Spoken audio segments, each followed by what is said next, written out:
Bob's Breakfast. I'm Graham Mack. Let's get the latest news now with Chris Hubbard. Of all the things to get your head stuck in, a toilet seat has been down there with the least appealing. But 4-year-old Luca has managed to do exactly that. The fire service had to come to the rescue of him after his mum discovered him with the seat over his head. Now, this is one of those seats that kids use. That are balanced on top of the toilet to help them go. He obviously decided to have a look down there and couldn't get out.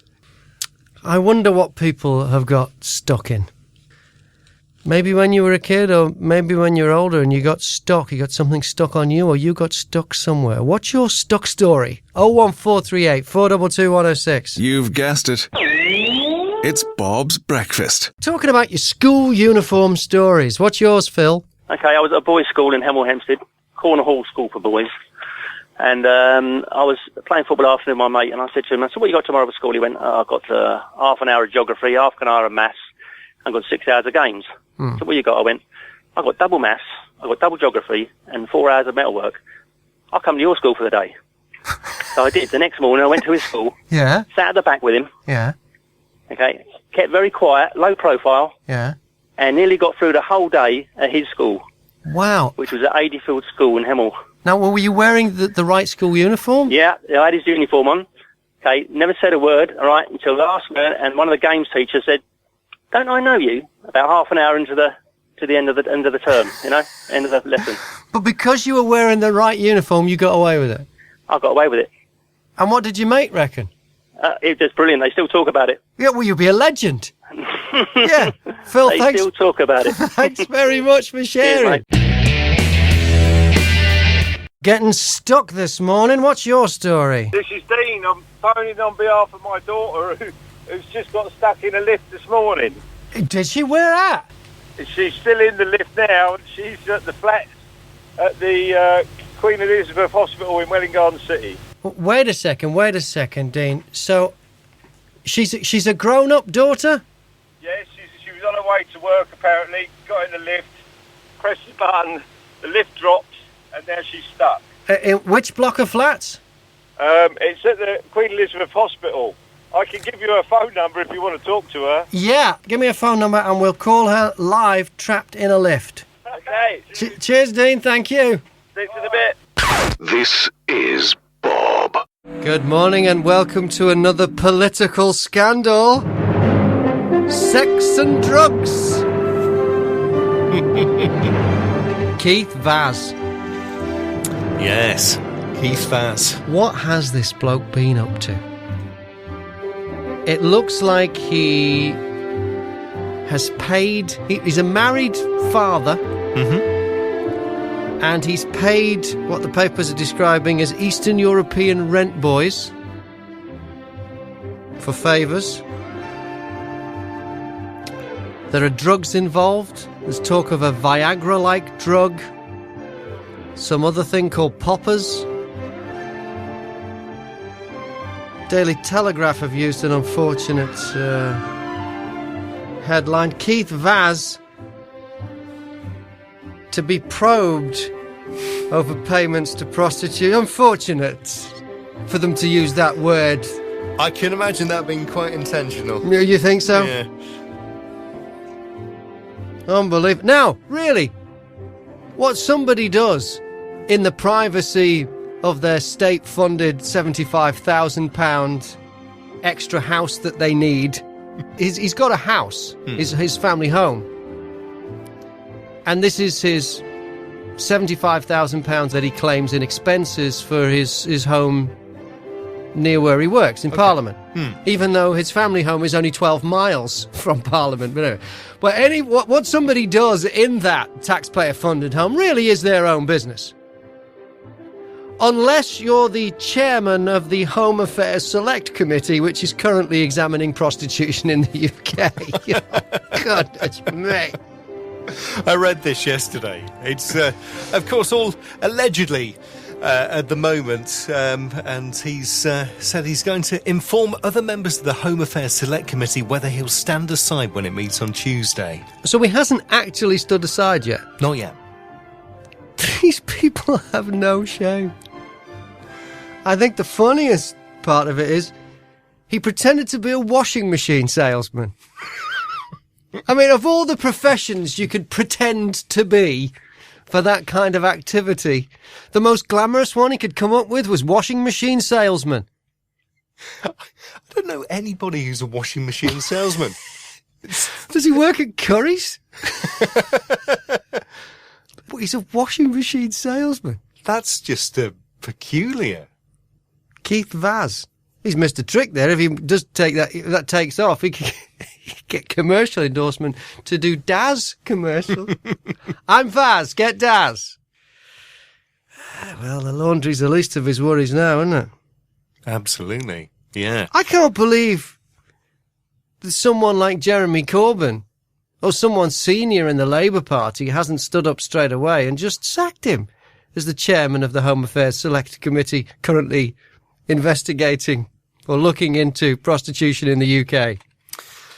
Well, as I said, it's all alleged. Yes, I know, and it did all break on a Sunday. Yeah. But but Sundays doesn't stop politicians going on the Andrew Marr show first thing in the morning and doing political business. They're on that show at 9 o'clock. They've probably got to get up at like 4 in the morning to get ready for that. You've probably got to get in there like 2 hours before for makeup and all the rest of it and briefings. And it's not a day off for the advisors either. No, it's a full day. So the fact that it happened on a Sunday, I don't know. I think Labour should just get rid of him. It's not the first time. They call him Teflon, don't they? They say lots of dirt has been thrown at him in the past and none of it stuck. But this time, Keith Vaz, the washing machine salesman, surely now, Labour just need to get rid of him. They need to perform a vasectomy. It's Bob. Hello? Hello, Nadine. Hello? It's Graham Mack from BOBfm. Your dad, Dean, just gave me your phone number. Okay. He says you're trapped in a lift. I am stuck in the lift, yeah, on my way to work, on the way out. Okay, so this isn't the flats. Can you tell us where they are? They're in Welling Garden, Yes. in Hertfordshire, obviously. Yes. In Court, QE2. What's it called again, Nadine? Court. Did you say Burt Court? Birch, I got you. Your phone went a bit... Birch Court. And you got in the lift went down, your dad said it, and that's it, you've been trapped in it. How long have you been trapped in this lift? I've been here for about so far. It's going to be another hour yet. Oh, hang on, how long have you been in there so far?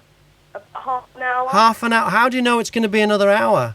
Because I've rung the number in here Yes. and spoke to somebody, and they said they're going to take... The engineers are going to be about an hour, so... Well, that's no good. And you in there on your own? You're in there on your all alone? Yeah. All right. Now, you don't need to use a bathroom or anything, do you? You're going to be okay? No. You're going to hang on? Yeah, no, I'm all right at the minute. Okay. And they said an hour. How long ago was that? They said it was going to be an hour. About 20 minutes ago now. 20 minutes, half an hour ago. All right. Well, how are you going to... are the lights on in the lift and everything? It's not dark? Yeah, the lights are on, yeah. Right. I'm laying on my jumper at the minute, having a lay down. Okay, take it easy. Yeah. Oh, it's a shame you can't hear Bob. We got some good tunes. Oh, no, Yeah. don't say that. Yeah. How's the battery on your phone? All right, and I've got some signal, so I'm happy. All right. Okay. Well, I might call you back. Well, no, I will. I'll call you back a little bit later on. See how you're going. All right, I will do. Okay. And the name of the block of flats you're stuck in Welling Garden City again? Birch Court. Birch Court. Near the Queen Elizabeth Hospital there. Yeah, that's the one. Nadine, it's weird. We were talking about people getting stuck and stuck stories this morning, and you're stuck in a lift. Goodness me. All right, back to Nadine in a bit. This is BOBfm. Can I just clarify, just in case somebody was only half listening? Yes. The story about being legless and wedged in a dark crack. Yes, yeah. That's the Philae lander on a comet. That's right, yes. Nothing to do with Keith Vaz. No. Okay. Hello. Nadine, it's Graham Mack. How are you? Get back through to you. All right. Now the phone is okay. It's not running out of battery or anything because I couldn't get you just now.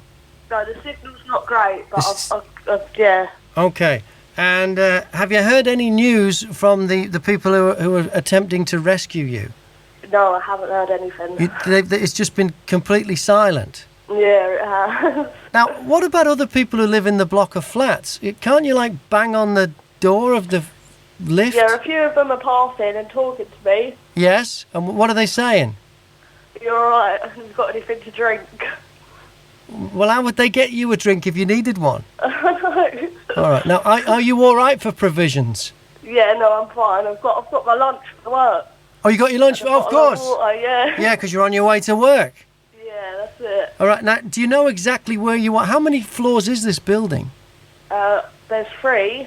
Yes. And I think I'm stuck between the first and the second floor. Right. So it's not that high up. No, it's not that high up.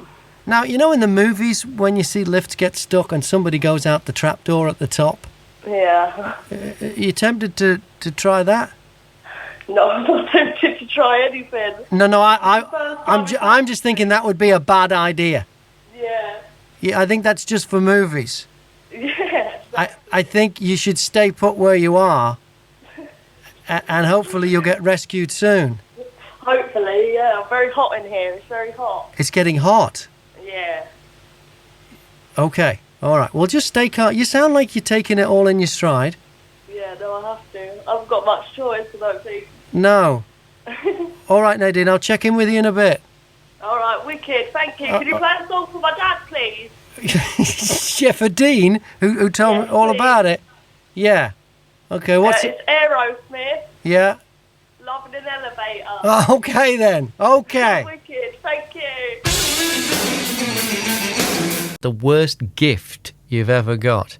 Juliet. When we go to the dentist told us at Halloween when kids come knocking at the door, she gives them mini tubes of toothpaste. That's terrible. So it's trick or treat. I don't know whether that is a trick. It must be a trick. It's not a treat, but they're turning it around. It really is. So yeah, but that's what they get. Instead of sweets like all the kids are expecting, knocking on the door, they get one of them mini tubes of toothpaste. Now, how does that make any sense? Because if I was a dentist and my profession was making money from people's bad teeth, I'd be giving all the kids in the neighbourhood as much sugar and sweets as I could find. Bob's Breakfast. Nadine, Graham Mack from BOBfm. I was a little bit worried earlier when you said it was getting hot in there. How are you now?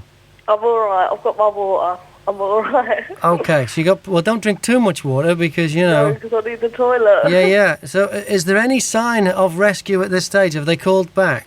No sign yet. Is it worth giving them a G up? Who is it? What's the name of the company? Does it say there? Maybe I could give them a call. It's Patreon's Lifts Leated. Yes? Yeah. Oh, and what's their number? Is 0208 0208, yeah. 466 99. 99. All right, let me give them a call, see if I can hurry them up a bit. Oh, brilliant. And what's the name of the company again? It's Patrons. Patrons? Patrons Lifts Leated. Patrons Lifts. All right, and that's the number that's in the lift where you are. That's the emergency number. Yeah, that's the one. All right, I'll give them a call. Leave it to me, Nadine. All right, Okay. Thank you. Thank you. Cheers. Bob's Breakfast. The most important meal of the day. You still using Siri on your iPhone, the electronic helper? I used it once when I bought the phone, and that was it. Yeah, I don't get on with it. It's frustrating. Well, I've had a love-hate relationship with Siri. let me just. Hey Siri, what is 0 divided by 0? Imagine that you have 0 cookies and you split them evenly among 0 friends. How many cookies does each person get? See, it doesn't make sense. And Cookie Monster is sad that there are no cookies. And you are sad that you have no friends. Okay, you see how irritating she becomes? She's very irritating with that answer. Hey Siri, how much wood would a woodchuck chuck if a woodchuck could chuck wood? It depends on whether you are talking about African or European wood. Hey Siri, what are you wearing? You have the wrong personal assistant. Okay.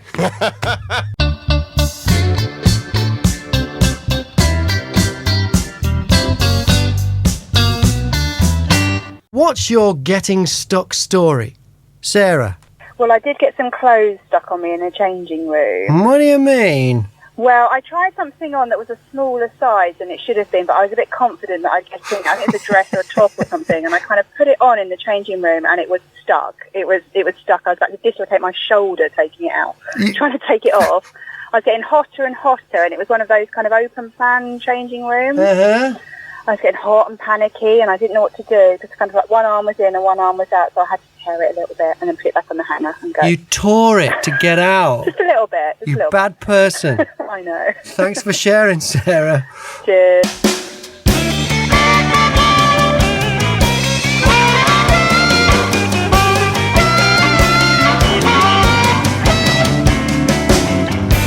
The coolest thing happened last week. For over an hour, I sat and I chatted with John Cleese. Yes, comedy legend, Monty Python, Fish Called Wanda, Fawlty Towers. It was amazing. Now, I recorded the whole chat. You'll hear a bit of it later on this morning. Right now, I want to know who you've met that's famous. Your brush with fame story. Who have you met, Claudia? I met Ewan McGregor. You met me and who?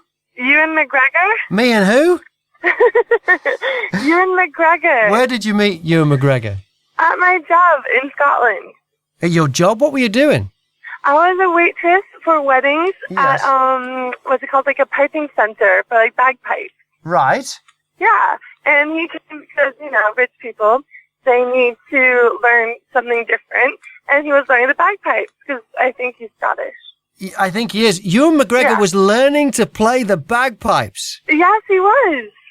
And how was he going? Could you? How would you know if anyone with the bagpipes? How would you know if someone's playing it wrong?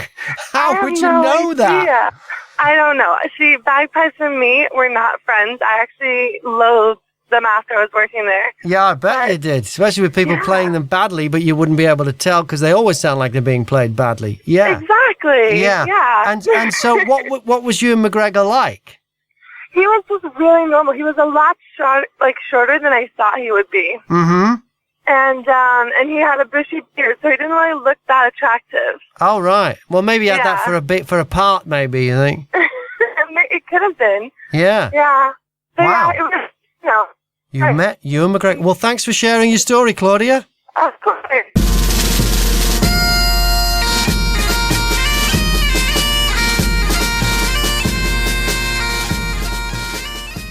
Andy, you may have some advice for Nadine. If she bounces up and down on the four corners...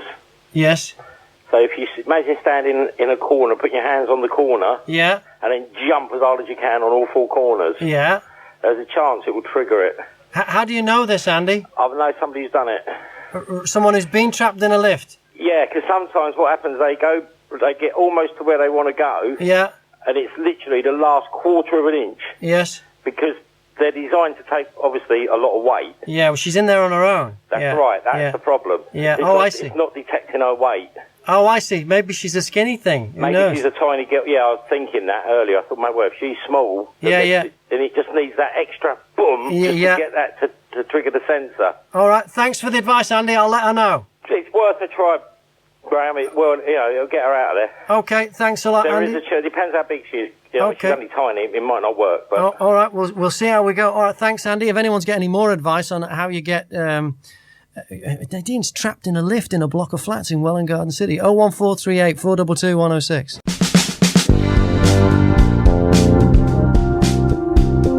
Let's get the latest news now with Laura Cress. Well, there are calls for a trial by West Midlands Police, which is targeting drivers who pass too closely to cyclists, to be extended. Why are we pandering to cyclists?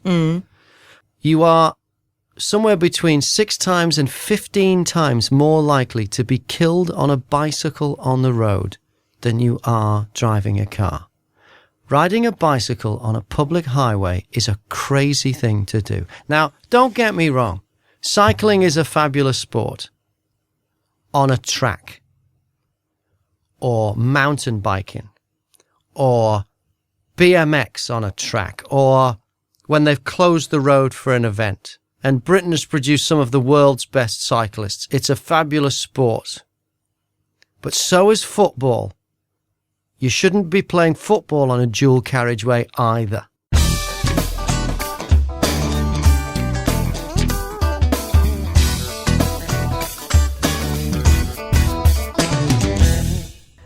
calling up the emergency number that she said is in the lift there. See if I can find out from the people who... That's wrong. Good morning. Hello, my name is Graham Mack. I'm calling from BOBfm, and I've had a lady call me this morning. She's trapped in a lift in Welwyn Garden City. Oh, okay. Are you aware of this? Yes, we are. Excellent. You're on the radio right now, by the way. I hope that's okay. Oh, are we? Yes, is that all right? I hope you sound fine with we've got an engineer in attendance. Oh, he's in attendance? No, I just spoke to her 5 minutes ago. She said she's still waiting. Oh, he's definitely on his way. Is he? To know how long it'll be? Not off the top of my head, no. Okay. How long do these things normally, how long does it normally take to rescue? Well, it depends where the engineer is, obviously, at the time, But if you could give him a call, that would be great. Yeah, I will. I'll chase him up, but he's definitely en route. Okay, thank you very much. Okay, Cheers. Thank you. All right, thank you. Bye. Well, we seem to have got the solution to a lack of GPs. The NHS is offering appointments with the doctor via computer webcam rather than in person to reduce the time patients need to wait to see a doctor. So, well, it won't be the first time someone's been asked to get undressed on a webcam.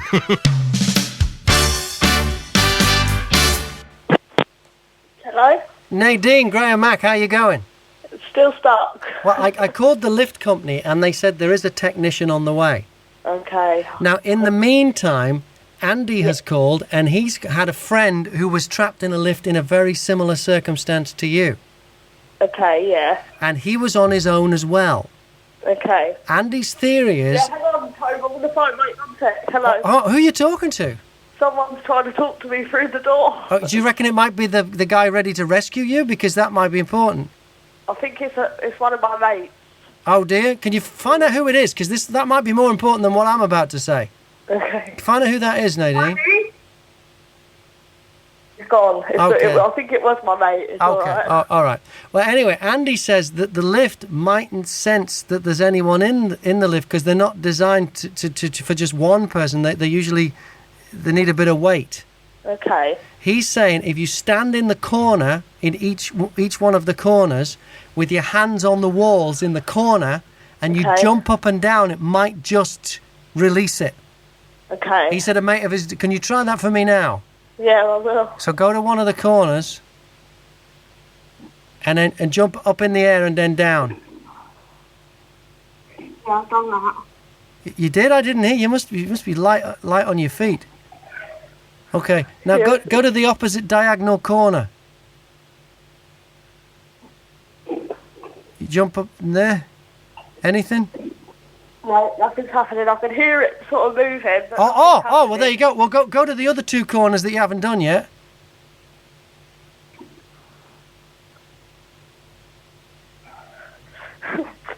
Still nothing. I can't believe I'm still in here. It's been over an hour. I know. It's still not moving.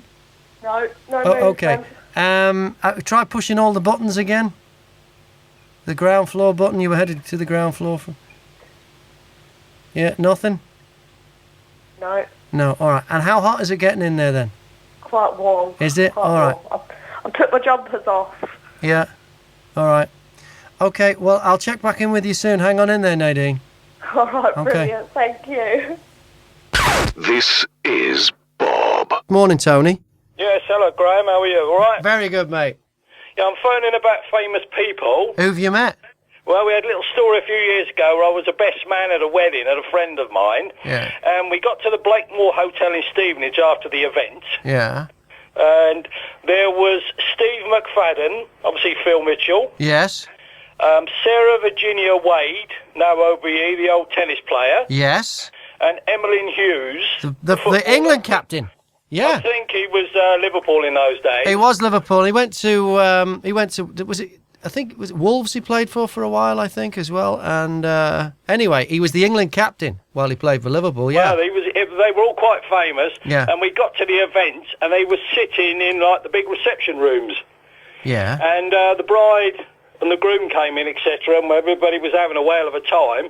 But the bride was getting a little bit upset, I think, because the people were taking more interested in those three. They were having their trying to have their photos taken with them. And it's the bride's day, isn't it? It's like It's a bit of an edge on a thing in the wild, because it went on for about sort of half hour, something like that, and in the end I had to ask them to leave. Oh, you had to ask Steve McFadden, Virginia Wade and Emlyn Hughes to leave. I'm sorry, you're going to have... You kicked them out. Well, no, we asked them nicely. You kicked them out. Here. I believe they were down here because they were playing a tournament against the Stevenage Football Club. Yeah, okay. And you... Yeah, charity do, and they went away on a minibus, he did. You asked them to leave. Tony, thanks for your brush with fame story.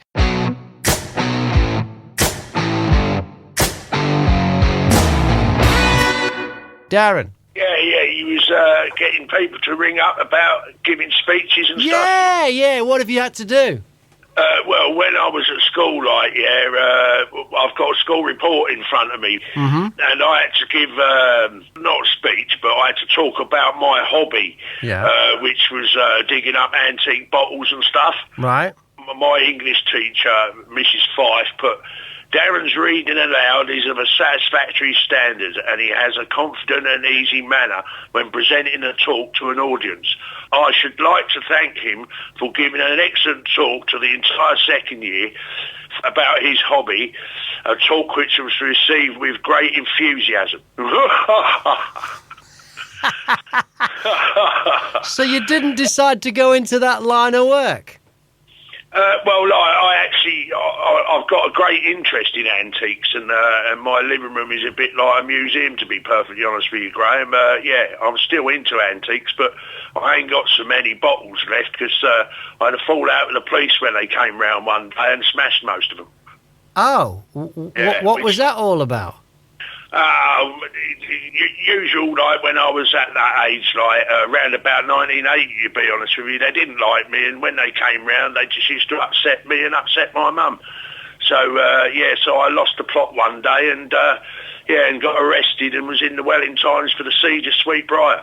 But it weren't a siege; it was just me throwing all me antique bottles at them in anger. Oh, I see. They thought that it was a siege situation, and you were just throwing bottles at them. It was as innocent as that. Yeah. Oh, what's the world come to?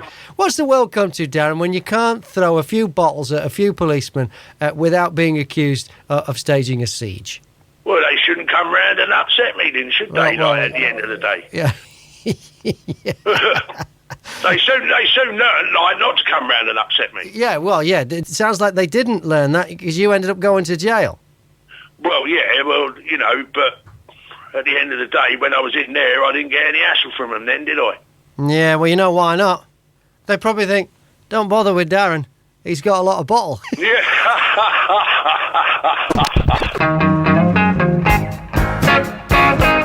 My car, the Mackmobile.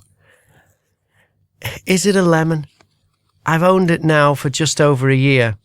It seems I'm forking out around about, on average, over £1,000 a month to have things put right on it. I've had this light come on the dashboard, engine warning light. They've been trying to work out what it is, replacing things on the exhaust. It's something to do with emissions. It's had the back part of the exhaust replaced. That was like 1,200 quid. It's had a flange replaced back there. In the meantime, it's had a window winder replaced, a bonnet release switch replaced, a bonnet seal replaced. It's in there. I haven't even got the car at the moment. I've got a noddy wagon, the courtesy car. Courtesy car comes from the Latin for scruffy hatchback with no petrol in it. So I've got the noddy wagon, courtesy car at the moment that I'm driving around in. The car's almost spending more time in the workshop than it is me driving it. Today they're fitting 2 new catalytic converters, which sound like a part for the Starship Enterprise. But I don't know. I'm just hoping this latest fix is the final frontier. I just don't know what's going on. I'm pretty sure it is a lemon. What's your story of when you bought a lemon? Ken? I actually bought a car from a chap in Waltham Cross. Yeah. The car that I examined and checked over wasn't the car I ended up buying. You mean it was the same car, but it just wasn't as good, no? No, it was a totally different car. It was a real dodgy deal. That is a real dodgy deal. He shows you one. It was the same make and model, was it? Exactly, and I checked the MOT certificate out. The MOT company didn't exist. Yeah. Anyway, to cut a long story short, Myself and my couple of brothers went along. We got our money back. Well, I'm not surprised. Was it even the same colour as the other car? It was the same colour. Yeah, wow. And he showed you one, and then he must have had one decent one and then a load of rubbish ones. Exactly, yeah. Wow, that's I got dodgy. the money from the bank. Yeah. Went and collected it. It changed the number plates all round to this other car. God, it's me. The old switcheroony.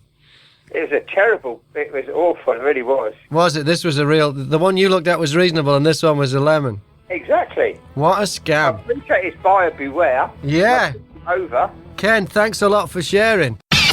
Bob's Breakfast. Good morning, Dave. I wanted to add to your cycling Yes. rant this morning. Yes. And I totally agree with you wholeheartedly. Nothing wrong with cycling as a sport. You should just doesn't belong on the road. It's too dangerous. No. Stop it. We're trying to save lives here. Cyclists attack me for what I say about cyclists, and they're the ones who will benefit by not dying on the roads. You're 17 times more likely to be killed on the roads on a bicycle than you are in a car. Stop riding cycles on the road. They're sporting equipment. They belong on a track. That's right. I totally agree with you. And you mentioned about them not using cycle paths when there's one available right on the road. But me and the wife, we like going over to Cruise Hill from Welling Garden City on a Sunday morning. Yeah. And the cyclists really take it to another level. Really? Down along there. Because the country lanes through Newgate Street and Cuffley, they are riding up and down country lanes free abreast. Yeah. And people are asking us to give them consideration and enough room. How would they like it if I drove my car in a velodrome? Seriously. Honestly, my mate. car doesn't belong in a velodrome. Bicycles do not belong on the public highway.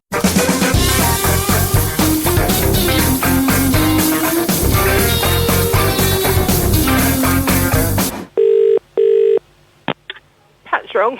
Good morning. Hello, it's Graham Mack calling from BOBfm again. You're live on the radio again. Hello. Yeah, I just spoke to Nadine. There's still no one there to rescue her. Yeah, I've just spoken to I don't know if it's the caretaker on site. He's just phoned up. Yeah. Our engineer is about 15 minutes away, so, obviously he's got caught in traffic and stuff, which has taken, longer than we hoped to be there. Yeah. But he's definitely not far now. It's getting hot in that lift. Is there anything Nadine can do right now?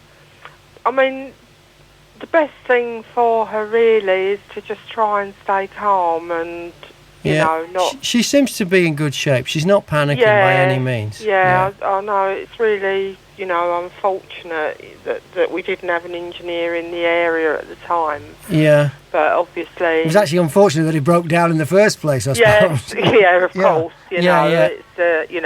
I work for a lift company and I wouldn't like to get stuck in a lift. Yeah. It's not nice. Yeah. But we do our best to sort of get there as soon as we can, you know. Right. So I could call her back and tell her he should be there within 15 minutes. And hopefully the caretaker has probably already spoken to her because I've not long spoken to him. Yes. So, okay. All right. Hey, thank you very much. That's all right. Cheers. Thank you. Bye-bye.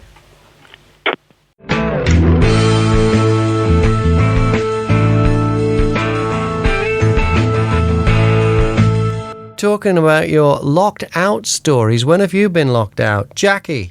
Went to Spain with my new fiancé. Uh-huh. First time ever. Yeah. Haven't been on holiday together. Went to a villa. Uh-huh. And my parents' villa. And snuck out onto the balcony for a little quickie. Goodness me. And I shut the patio door behind us. Right. And one thing led to another. Mm-hmm. We weren't out there long, trust me. Now, clothing-wise, what were you wearing when you left the apartment? Nothing. Starkers. Okay. No. We were only going out onto the balcony. We weren't going that far. All right, okay. So we were starkers. Mm-hmm.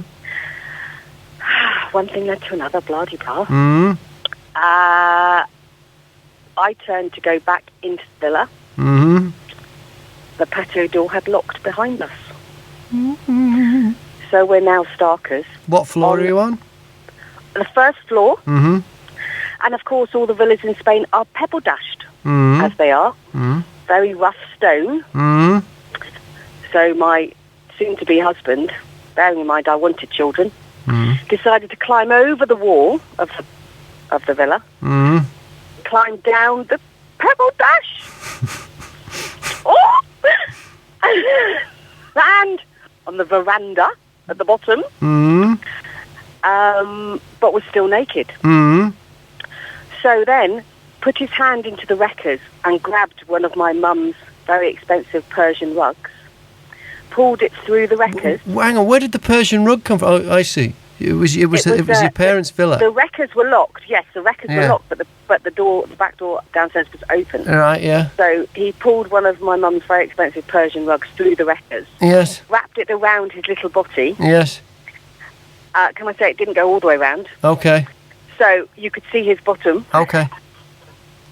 And then proceeded to walk down the road to find a ladder from one of our neighbours. Now, was he running frantically or walking casually with confidence?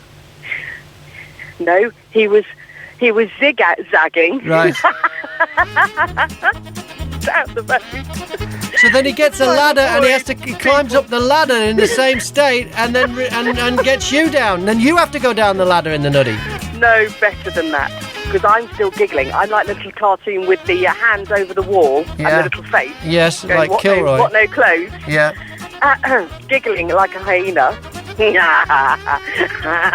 And he's zigzagging down the Spanish road, avoiding people's eye contact, walking down with a Persian rug and his bare body, which was quite white at the time. I'm sure it was the beginning of a holiday, okay. And then brings up one of our oldest neighbours, whose name was Wally.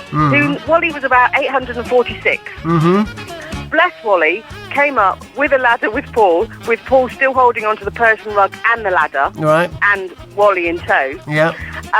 Climbs up to the bathroom window, takes the slats out of the window, climbs through the bathroom window, stands the other side of the patio door, threatening not to unlock the door, then unlocks the door and lets me in. And we've never, ever, ever been out on that patio again. Not without taking a towel or some clothes with us. Bob's Breakfast. Oh, my wife Julie says thank you for the birthday message you sent yesterday. Yes, I tweeted her. Oh, you tweeted. Did she have a nice time? She did. You got to be careful because birthday's a big deal for Julie. Right. Because I don't know if it's because she's the youngest of four. And I don't know why. It could well be. Birthdays are a big deal, and she expects everybody to know, which she got a little bit annoyed yesterday in Hitchin. They're filming the next season of that Dirty Doctor film. What's it called? Dr. Foster. Dr. Foster, yes. Yeah. Soft porn in Hitchin. Yeah, well, they were filming yesterday in the square. So Julie's walking through the square. I think she was going to the post office. And they've got like cameras and stuff, and they've got fake market stalls with fake flowers on. It's proper showbiz. Yeah. But nothing's roped off. So Julie's just walking along, and there's an assistant director or somebody saying, "Excuse me, no, sorry, you can't walk through here." And she's like, "Do these people realise this is my birthday? I can walk through. What? It's not private property." No, it's not. No. Yeah. No. And the thing that was really annoying her was that there were loads of people just stood around in the square. And she's thinking, "You've told me to move. What about them?" And then suddenly she hears action, and they all start moving. They were all extras. Bob's Breakfast. The most important meal of the day. Good morning, Ben. Graham, I've got a locked out story for you. Yeah, what happened? I was locked out of the car by my dog. By your dog? By the dog. What happened? Well, I used to have 5 Series BMW, and I sent the dog to work with me every day. Now, the worst part about the 5 Series is in the middle of it, in the centre console, it's got a little button that you can push to lock the doors. Right, central lock. So, I parked my lorry up, locked the office, put the dog in the car with the air conditioning on, locked the gates. When I've gone to get in the car, the dog's run over the centre console, stood on the central locking button with my keys in the ignition and locked me out. So you're trying to get in the car and he's just looking at you? And he's sitting there smiling. He's a little staffy and he smiles at me and his tail's wagging. And he knows what he's done, I'm sure he does. And I'm getting him to run backwards and forwards across the car trying to get him to do it trying to get him to walk on it again, yeah. And after about 40 minutes, he did. He did? It again. So he even let you in as well? He let me back in. Bob's Breakfast. I'm Graham Mack, and I hope you're enjoying the podcast. If you are, make sure you share it on Facebook and Twitter, and you can subscribe at iTunes. Poor lifestyles are costing the NHS £11 billion every single year. So things like poor diet, drinking and smoking and the problems associated with this, that's how much it's costing the NHS. And there's a warning now that unless they're tackled more effectively, the NHS is going to become even more unaffordable. So conditions like diabetes and smoking-related bronchitis, it's been warned, are a new and untreatable epidemic. This sounds a bit grim reading, to be perfectly honest. The approach to this is all wrong as well. So, people who do it to themselves, smokers, people who drink in excess, eat in excess, people who are in control of this behaviour and decide to not exercise any control, instead of saying, well, you know what, normally this is covered on the NHS, but as this is self-inflicted, you're going to have to pay for this procedure yourself. Instead of doing that, we go, well, I tell you what we'll do is we'll get the taxpayer to pay for nicotine lozenges, for liposuction, for goodness knows what. You can even get like gym membership on the NHS now. I think you can. So we're giving even more of the sensible people's money to these losers instead of charging these losers. I say it should be loser pays. Graham, it's Banksy. How are you, Banksy? You all right? Yeah, good, mate. Yeah, I've got one for you with the bugs that you can relate on. Over in the Blue Mountains in Oz. Yeah, just west of Sydney, yeah. Yeah. Yeah, I fell down a ravine. Yeah. Got attacked by one of the old scrub turkeys. Did you? Come up to the top. My cousin's a nurse. She said to me, son, get your clothes off, mate. You got ticks on you. So I stripped off, started naked. Yeah. Straight in front of me, coach full of Japanese tourists. Say about that one. And flashing, there was more flashes there than I've seen in my life. I tell you what, it was worse than the paparazzi coming off. What, they all got the cameras out and decided that you don't see this every day in Tokyo? Yeah.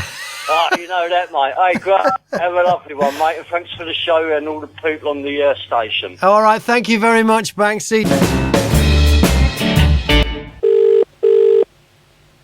Hello? Hello, Nadine. Graham Mack again from BOBfm. How you going? Not too bad. I'm still here. No sign of a rescue? Well, someone said they're going to be about 15 minutes. They were stuck in traffic. Who told you that? Because I've just spoken to the lift company. They've just told me exactly the same thing. Yeah, so someone's on their way, so hopefully not too much longer. So who's told you? Is this she mentioned the caretaker of the building or something? Yeah, I think it's them. What, is he I can hear shouting? them, but I can't see them. Oh, I see. They're shouting through the door at you. Oh, hang on, the fire brigade has turned up. The fire brigade have turned up? How do you know the fire brigade have turned up? Yeah, they're on their way. Nadine, how are you getting this information? Somebody's standing on the other side and telling me. I think they're making all the calls. Oh, I see. Right, I see. So have the fire brigade showed up or they're on the way? They're on their way. The fire brigade are now on their way as well. I can't believe it. Well, you know, we're all kind of hoping, you know, that you get your freedom soon. Yeah, hopefully it won't be too much longer. Yeah, well, no, how long it will take them to get it sorted when they get it. Yeah, well, yeah, and it's now a race between the lift company and the fire brigade. Actually, I would say my money's on the fire brigade because they're used to dealing with emergencies. Yeah. But then again, the lift company... Yeah, all right, so you're still okay? It's not too hot in there? No, I'm still okay. I've still got my water. I'll use the toilet soon, though. Oh dear. Okay, well, cross your legs. They're not long. Yeah, all right. Talk to you in a bit, Nadine. All right, thank you. Bye. Bye. This is Bob. I'm not happy this morning. Why is this? British news journalism has let itself down once again, I'm afraid. Really? I don't like reporting on this, but they've done it again. I think I know what you're going to be talking about. Well, the news media in this country prides itself on its accuracy, on its balance, and we try to say that we're a shining example to other parts of the world that don't have such a free media. And the journalism in this country, it's at a standard, it is the best. but they let themselves down all the time when they report on the royals. Exactly what I thought you were going to talk about. Ah. The big news story this morning when I watched Sky News on my phone. Yeah. Is the amazing news. It is amazing. That 16-month-old Princess Charlotte has spoken her first words in Canada on this tour of Canada. It's quite phenomenal. Why are we treating the royals like they're some kind of, I don't know, fairies or goblins or magical creatures? They're just people. And a 16-month-old child saying dada or pop. This is news in this country. Have you seen the front page of the Daily Mail this morning? Let me see what I've gone through. The Daily Mail. Is this the headline? Pop, in inverted commas, Princess Charlotte's first words in public as she spots the balloons at a children's party in Canada after Kate helps her with her cardigan while Big Brother George rides a miniature pony. This is the lead story. The front page, bearing in mind this takes up half the front cover of the Daily Mail today. Yeah. Look who's walking and talking. Charlotte wows Canada. Wows Canada. Wows Canada. I mean, it's clearly She's the Canadians. She's a 16-month-old baby. This is not news. The Daily Telegraph. Princess Charlotte takes first steps in public and screams dada at children's party in Canada. Not news. Also the Daily Telegraph. The pair later showed a glimpse of the cheerful sibling rivalry typical of children their age after the prince spotted his sister being made a balloon animal and ran over and said, "Can I have one?" It's not news. I hate to brag, but my son Dylan has been doing this for some time. Yes. How old is he? He's nearly 2 now. There you go. But he's been doing it for a year or so. Sky Television. Balloons amuse Prince and Princess. Sky again. The Duke and Duchess of Cambridge take their children to a zoo in Canada and Prince George meets a pony. Not Prince George. I don't know, if it were a unicorn, I might be impressed. If it were a unicorn, you're right. He meets a pony. What else do you expect at a kid's petting zoo? Pony, rabbits. Yeah, they were all there. Were they? And it was a party. And goodness me, they had balloons. Who'd have thought? It's not news. And then Sky, they do this. The following story on the bulletin about the humanitarian disaster in Aleppo. You can't do that and be serious as journalists. I'm sorry. You lose all your credibility, especially as they put the royal story above Aleppo. Ah, shocking. You can't... Well, interestingly, we've been sent down some audio of this morning. What, this Canadian nonsense? Yeah, this Canadian stuff. And they've spoken to a dad over there. Right. Who sounds equally astounded. bearing in mind, he's a dad with a child himself. Right, and he knows what kids do. Yeah. And this is what he said. It was really quite wonderful. They're normal children. Wow! They interacted and played with all the other children that were there. Did you have fun too? Anyway, I think it was just fabulous, to be honest. What he was saying is that they're just like normal children. Who'd have thought? Yeah. Do you know what? I don't want to burst anybody's bubble here. Maybe they are normal children. Maybe they don't have magical powers. Where's the balance, though? Seriously, for journalism, where's the balance? There's no balance.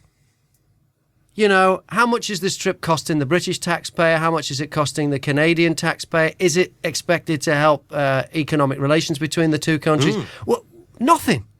Just this obsession with two normal children doing what two normal children do. And the amazement that they've done it. And then the amazement that, hey, that's normal. Yes. We make fun of the way North Korea reports news about Kim Jong-un. Lil Kim. He's Lil Kim because the other one was Kim Jong-il. No, hang on. Have I got it right? The right way around? It was Kim Jong-il. Yep. Mentally ill. Followed by Kim Jong-un. We make fun of the fact that in Korea they're not elected, they're head of state. And the way that their news reports that Kim Jong-un, looking at something in the distance through binoculars makes news over there. Yeah. And no one's allowed to criticise them, and they make out that he's some superhuman being.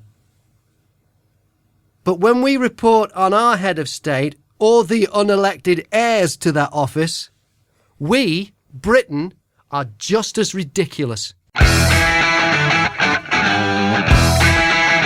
When have you been Sam Allardyced? I mean, when you've worked out that the job isn't working out. What's happened to you, Tracy? When I started working I was a legal secretary before I had my son. Right. And I was working at a massive law firm in London. I just got the job. And I walked in and all the girls in the office were sort of sniggering. And I sat down and they were sort of laughing. They'd had a bet to see how long I could last the day, because this guy on the interview was lovely. Right. But apparently he was a complete pig. Oh. Unbeknown to me. And so he was just the most strangest man I've ever met. He had instead of me doing legal documents and typing, he had me filling in his crosswords and doing his competitions for him. And he would only ever use one certain type of pen and red paper clips and tiny little staples. He was just bonkers. He was completely bonkers. Right. And they all had money in this pot to see how long I'd last, because nobody had lasted longer than a day. Oh, a day was the record. Wow. A day was the record. Yeah. So it got to about 11 o'clock, and I just thought I was going mad. So you'd been there 2 hours. That's all you'd lasted, yeah?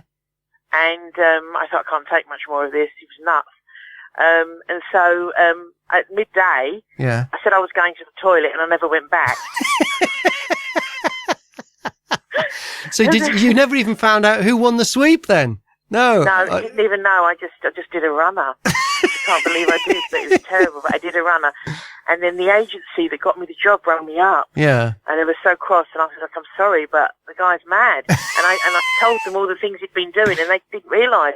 He had a certain... Monday was the day he did all his crosswords. Oh, right. Or he got you to do them. Yeah, well, me to do them. He filled them all in pencil, and then I had to do them, redo them all and photocopy them all. And photocopy them? Yeah, all from different papers. Telegraph, Mail. Wow. Guardian, everything. Times. Wow. Goodness me. Tracy, thanks a lot. Okay. That is a job that didn't work out. You didn't make it to lunch. No, not to lunch. Bob's Breakfast. Hello. Nadine, Graham, Mack, how are things? What's the latest? The fire brigade are here. They're breaking... Oh. Okay, thank you. Yeah, they're here now.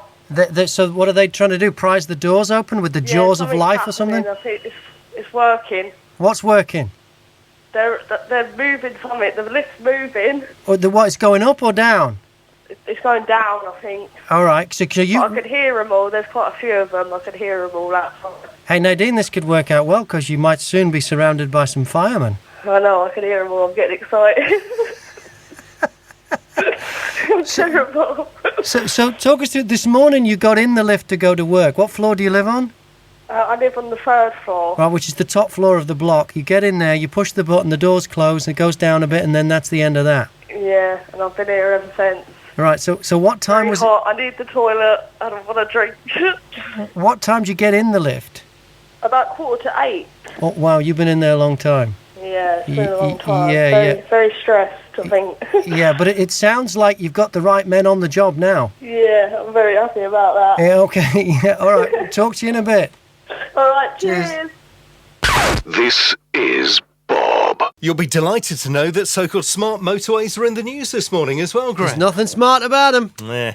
The AA aren't happy with how they're set out. They say they're dangerous. Of course they are. The road. The bottom line is the road isn't wide enough, and this is just a way of sneaking an extra lane. Needs more than an extra lane. Our motorway should have 6 lanes in each direction, not 3. Well, of course, we've got the removal of the hard shoulders. This all happened on the M1 in Herts and Beds, and there are plans in the future to increase capacity on the A1M near Stevenage, doing exactly the same thing by turning the hard shoulder into a running lane. And along the way, it takes 2 years to do this work. Now, the A1 up north near Nottingham was like that for a long, long time. The M6 in Cheshire is like that right now. The M1 in Herts and Beds is like that right now. It just makes a mess of the motorway for 2 years. And the people that work there, hard-working construction workers, it's like they won't pay any overtime or something. They only work business hours. Oh, yeah. There's no one there right now. No one. And there's a 50-mile-an-hour speed limit. You're not going to hit anyone. There's no one working there. You can drive there on the weekends. There's no one working there.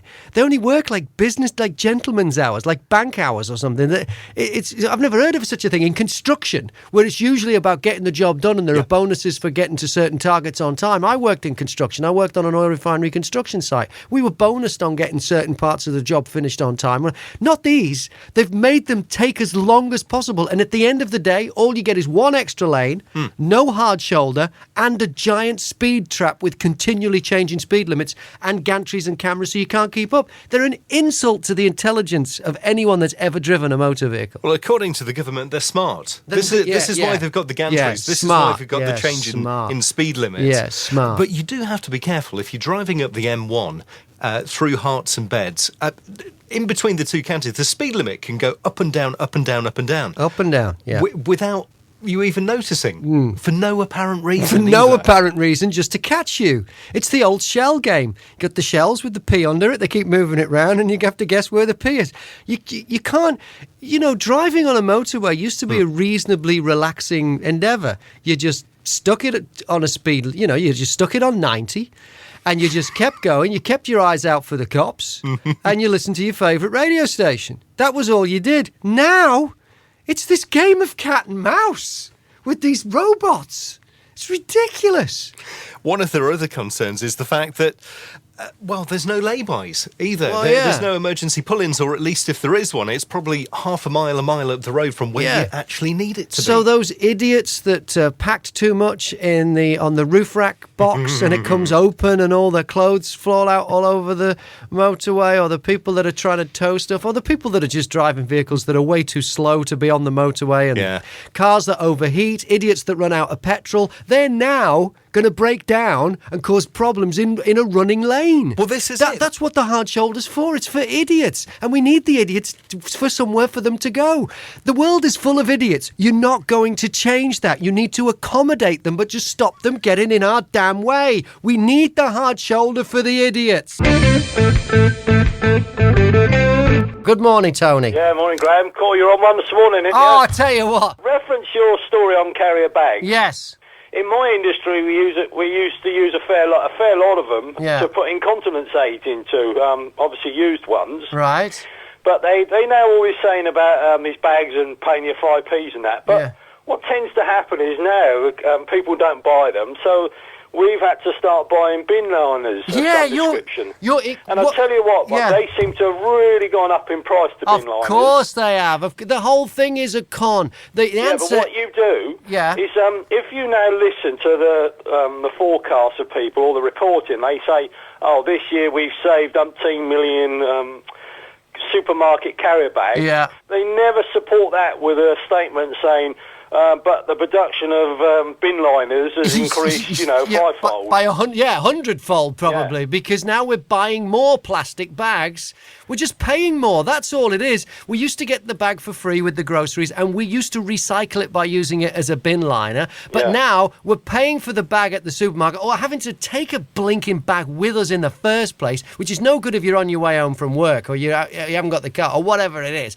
And then we're going out of our way and buying more plastic bin bags. The thing should be to ban the plastic bag and bring in the biodegradable one and give us those for free with our shopping. It's so easy, but they've conned us because they always try and make us feel guilty for the environment. It's not our fault. It's the politicians who've let us down by not legislating and controlling big business, who they're in the pocket of. They really are. But I tell you what, it's now, even with a lot of my people, because of the price of those bags, they're now actually buying 5p bags.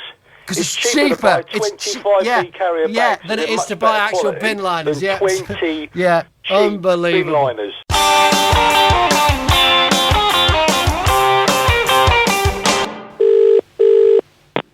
Hello. Nadine, Graham Mack, how are things?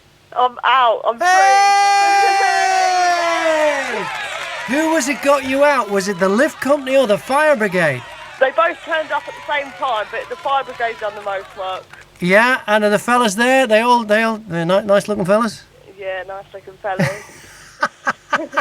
So are you still going to go carry on to work now, or is that it? Is this your day? Yeah, I've got to go back to work. I'm actually 4 months pregnant as well, so that's why they had to send out the fire brigade. Nadine, why didn't you say something before now? It would have increased the urgency. I know. Why did you keep that to yourself? I did tell them. I did tell the engineers, but they were stuck in traffic. Goodness me! No, all right, so you think you're okay? Everything's okay? Yeah, I'm okay. I used the toilet as soon as I got out. Right, okay. And goodness me, 4 months pregnant. I had no idea. Wow. I got in there about 20 to 8. Yeah. I've only just got out now, so wow. It's been a long time. Yeah, it has. And so you're still going to go to work today. Where do you work? I'm actually an assembler. I make air conditioning units. You make air... If only you had an air conditioning unit in that lift when it was getting still hot. hot now. Oh, yeah. Now. So, Nadine, thanks for letting us follow your dilemma. I'm glad we've got a happy ending here. That's all right. Did you play my dad's track? I played Love in an Elevator. It's just like you. I played it for your dad, Dean, who was who called me up and told me. Everyone at my work for me. What's the name of the boyfriend? Fletcher. Fletcher. Well, I'm sure he's been listening to your story. Yeah, and he's been listening. They've all been listening at work, tuned in to you. What's the name of the work? The name is Lewis Tyler and Sons. Okay, and they're in Welwyn Garden City? Yeah. Yeah, hey, well, Nadine, so glad it's a happy ending. Thank you very much for letting us share it. You've made my morning. You've made our morning, and 4 months pregnant, I didn't know. Hey, thank you so much. Brilliant, thank you very much. Cheers, Nadine. Cheers, bye. Bob's Breakfast.